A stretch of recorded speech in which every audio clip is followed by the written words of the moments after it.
Një fermë bagëtishtë imta në fshatin Val të Martaneshit në Bulqiz është prekur nga sëmundja e murtajës. Burime bën me dije se deri tani kanë ngordhur më shumë se 150 krerë keca, ndërsa rrezikohet e gjithë tufa e cila ka afro 700 krerë.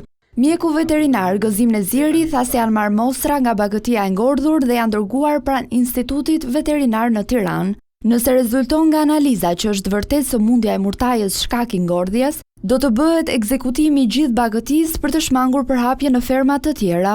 Ke njerëzit nuk ka rrezik, por ne më problem kemi përhapjen. Për këtë arsye është bërë izolimi ferma është bërë në monitorim zyrtar, me qëllim që të bllokohen shitblerjet, qoftë kafshë smure, qoftë kafshë gjalla.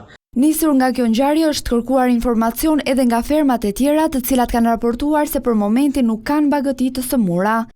Bagëtia e ngordhur në fermën në fshatin Val të Martaneshit do të groposet sipas rregullave të përcaktuara nga Instituti i Sigurisë Ushqimore dhe Veterinarisë.